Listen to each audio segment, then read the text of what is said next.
That bear is right there. Doesn't care about me at all. Get out of here! Hey, bear! Beat it! Starting to walk away now.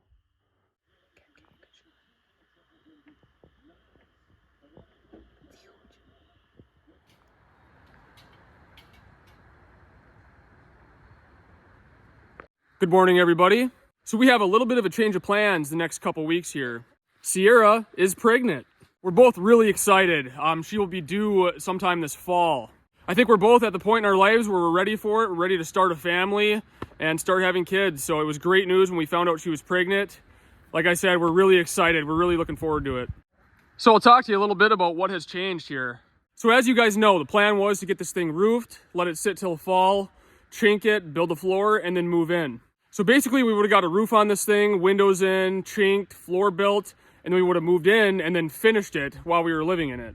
Well, since we're gonna have a newborn baby this fall, that's probably not the greatest environment for a newborn. Because I still would have had to have done all the interior work, you know, framing the interior walls, running wire, you know, flooring. I mean, there's a lot to do yet. I think with all that banging and pounding and having a newborn baby, it's just not gonna be the greatest environment. So what we decided to do, and I think it's gonna be the way to go, is we're gonna do a little bit of an addition out of our existing cabin out the side. That's gonna give us a lot more space, and then I can kind of take my time on getting this wrapped up, you know, and I won't feel so under the gun having to wrap up all the interior stuff. And like I said, I really don't want, you know, our newborn baby in a construction site. And then that will allow me to really take my time here, you know, on this, and I can kind of finish up the interior and get it the way I want it throughout the fall and next winter. But I will be getting a roof on this thing pretty soon, and then the plan is to still chink it and everything this fall and get the floor built, and then I can start plugging away on the interior. But yeah, I'm pretty excited to be a dad. I'm ready for it. We're not gonna find out if it's gonna be a boy or a girl until he or she is born.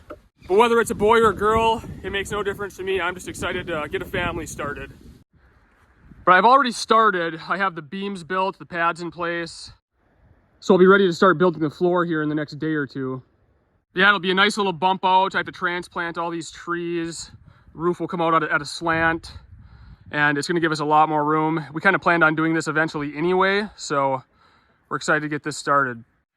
But I'm building this the same exact way this thing is built, with beams sitting on pads. I'm obviously gonna have to change the wood stove that will go up through the roof. That'll be done later on this summer. We're pretty much done heating. We kind of start a little bit of a fire in the morning just to heat it up, but other than that, we don't really run the heater too much.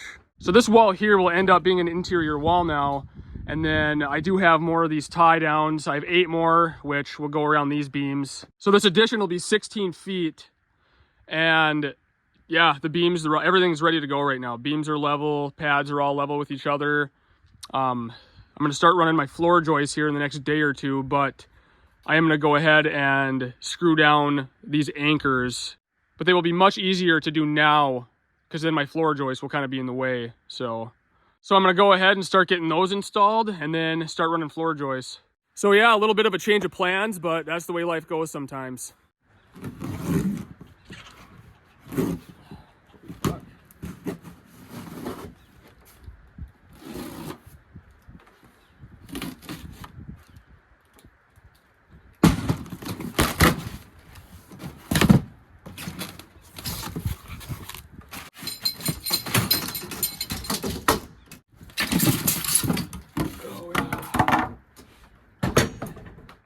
So I did a video on these anchors when I did these ones, so I won't talk too much about them. But this is what they use to tie down mobile homes or like prefab homes. So basically, yeah, they screw right into the ground, and then I'll pour concrete around the top. I think it's got to be, I'll have to look at the directions, but I believe it's 18 inches around it, like an 18-inch collar.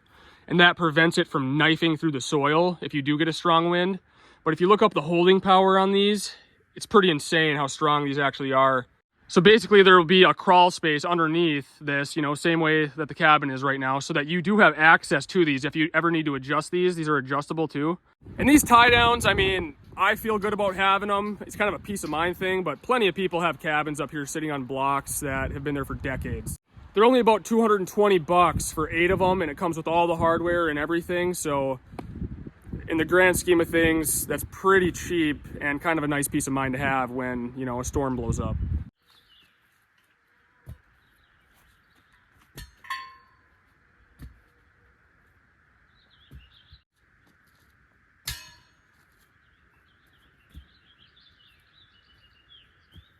Okay, so I just looked. These collars have to be 12 inches wide by 18 inches deep. So that's what I have here. So now I can screw this in. Last time I was able to get them in with just a 2x4.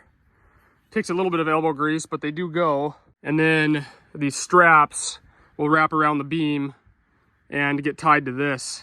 And that's what secures the building down.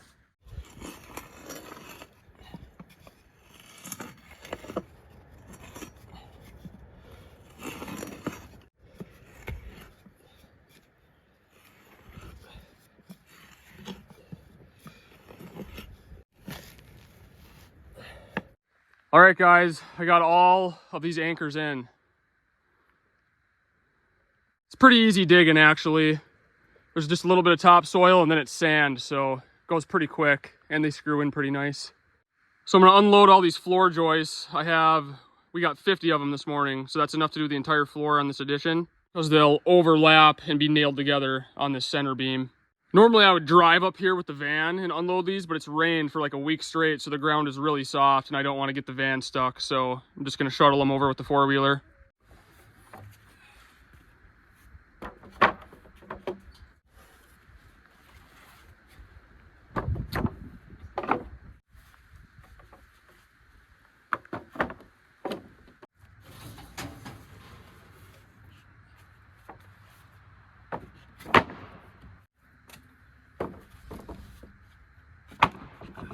So we built this cabin during COVID, and it was when lumber prices were like through the roof. I think we were paying over $9 a 2x4. So pricing out what this addition was going to cost, I was surprised at how cheap it's actually going to be, because lumber is now, you know, a fraction of what it was when we were building this thing. Well, Cierra and I just got back from town. We had to go to the doctor. She had her first ultrasound, so it was really cool. We got to see the baby's heartbeat. The baby was wiggling around, which was pretty cool to see. So it's confirmed, there's a baby in there. She's about 10 weeks pregnant, so she'll be due November 30th. It's getting kind of late in the day right now, but I think I am gonna go ahead and pour the concrete collars around these anchors.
Well, that's it for today. I got all those done before dark too.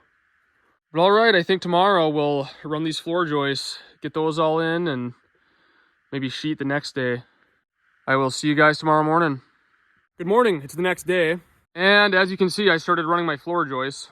But I got these all laid out. I made sure I was square to the cabin.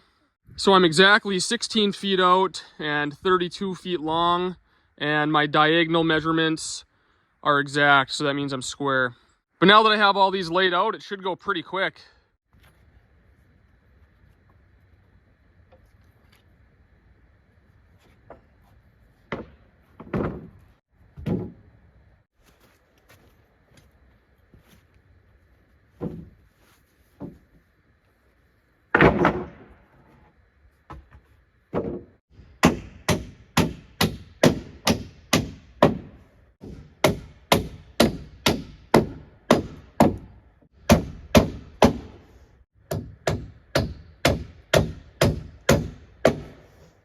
Well, there we go. Those are all nailed off. I still got to do blocking down the middle and on the end here.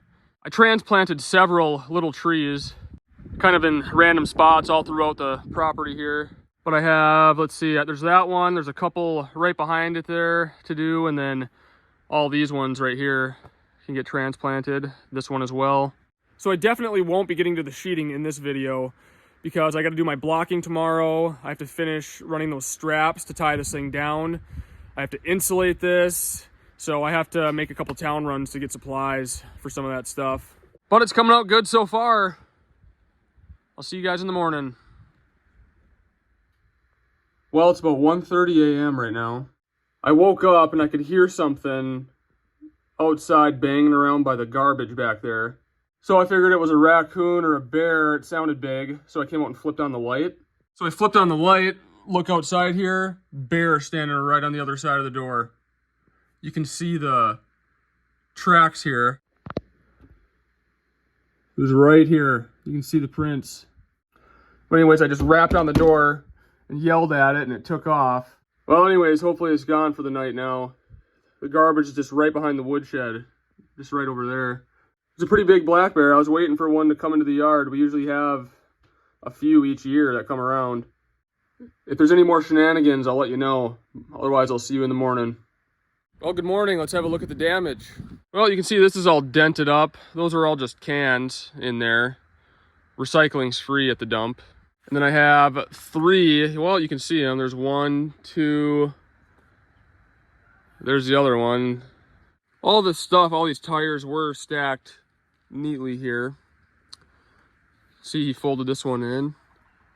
There's a bag. Looks like right in here is where he had his little feeding frenzy. We really didn't have that much garbage. We only had a few of these white bags in the bins, but that's all it takes. That was definitely quite the surprise though, flipping on that light and seeing the bear. I mean, it was right there. Here's the door window I was looking out last night, and those tracks came up right. I mean, it was standing right here. This window's dirty. Skeeter always puts his paws up on there. Yeah, I don't know if he was going to try to come inside or what he was going to do. I mean, I suppose the grills caught his attention, but there's nothing in this cooler. That cooler we just used to, we put our eggs in there for our little egg stand because we sell eggs out on the corner. But anyways, it's a little bit concerning. It was kind of a bold bear. You know, I pounded on the door and yelled, "Hey, get out of here." And then it didn't really run away. It kind of just trotted off and then went right back over and started digging in the garbage again.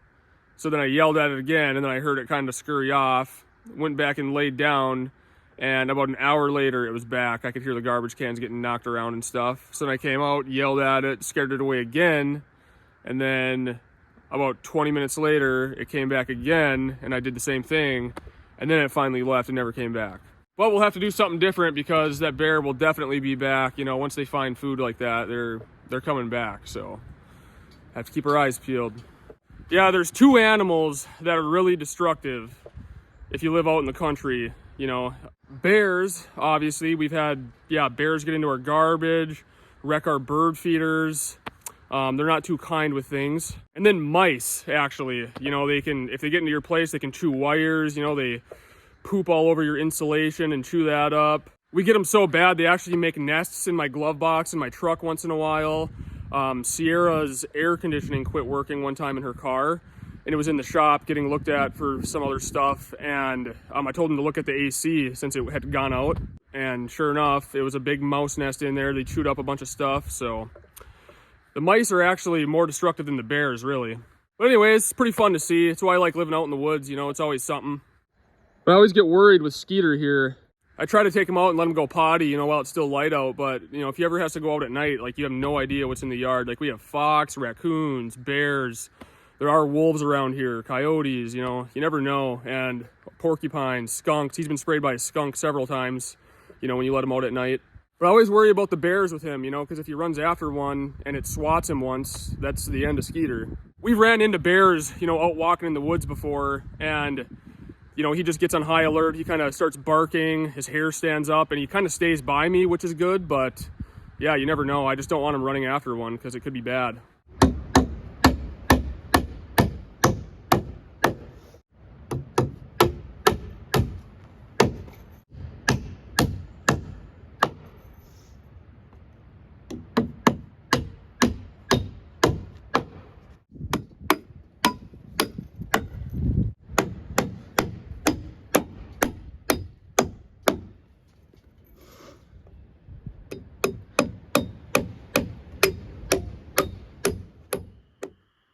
That bear is right there. He doesn't care about me at all. Get out of here! Hey, bear! Beat it! Starting to walk away now.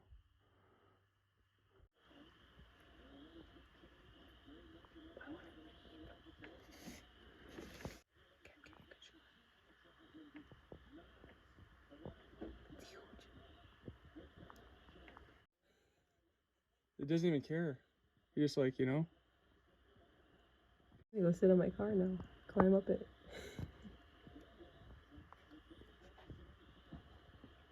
Don't wreck the boat. Opening fishing is next weekend.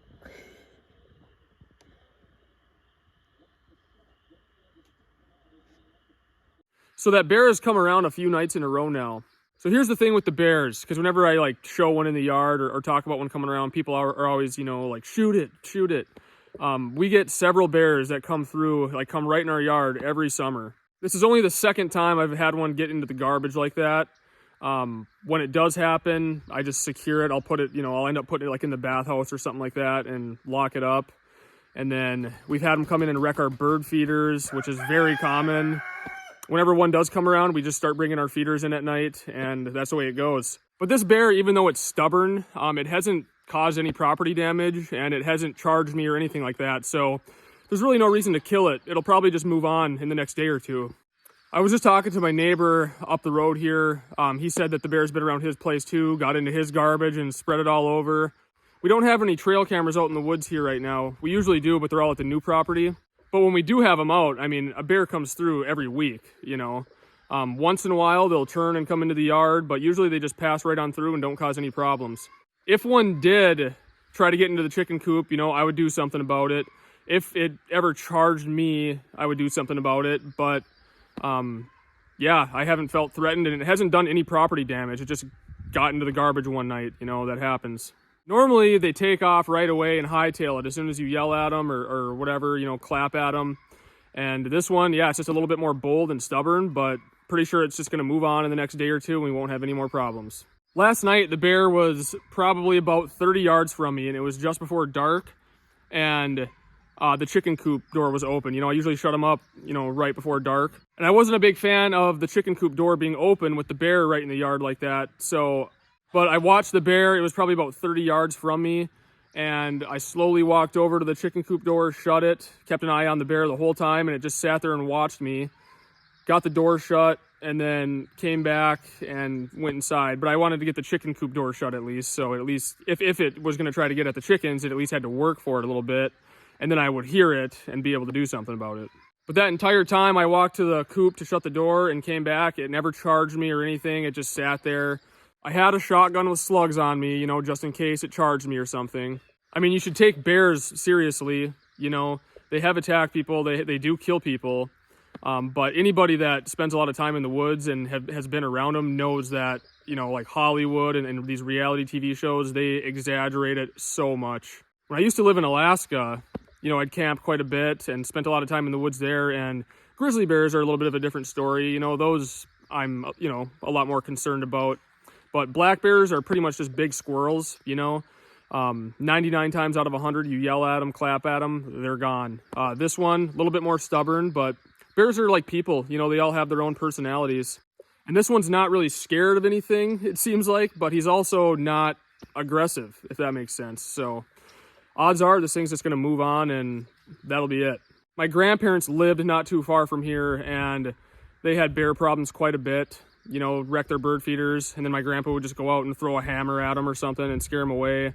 After this one hung around for a while last night, I came outside and threw a candle at it. I just grabbed the first thing that I could throw, hit it, and then it ran off. So I don't know. I'm pretty sure this thing's going to move on in the next day or two. And that'll be that. Like I said, if I ever felt threatened, or, you know, it threatened my dog or tried to get into the chickens, I would definitely take action. But usually, you know, they just move on. So I'm pretty sure that's what this one's going to do, but we'll see. But I think what I'm going to do, instead of these plastic bins with the lids, and they normally don't mess with our garbage at all. Like I said, it's only happened twice since we've been here, but I'm going to get those 55-gallon steel barrels with the lids that come on and off, and we'll use those instead. Because then you can secure the lid, and then they can't get into them. They'll still knock them around and tip them around, but then they at least can't get into the garbage. But I have the garbage all locked away. There's no bird feeders out or anything, so there's nothing here for it. So if it does come back around, there's nothing here for it. It'll probably just move on or go find somebody else's garbage to mess with. But I think I'm going to wrap this video up here. You know, I have to make a couple town runs to get supplies, get insulation, get the sheeting or the subfloor. So that'll be the next video. Once I get the subfloor on this, you know, it's framing up the walls, running roof rafters. You know, it shouldn't take too long to get this thing dried in. And then as soon as I do, I'll get the roof on the log cabin, and then that can sit, and then, yeah, I'll chink that, build the floor in the fall. So with this, you know, I have concrete pads and then beams. This is a very typical method of building up here. Lots of cabins sitting on blocks like this. But I know when I built this and put it on pads, people had a lot of questions about it. It doesn't work in every soil type, but it works well up here. And, you know, this is a crawl space basically underneath this. So I have access underneath the cabin, underneath this addition.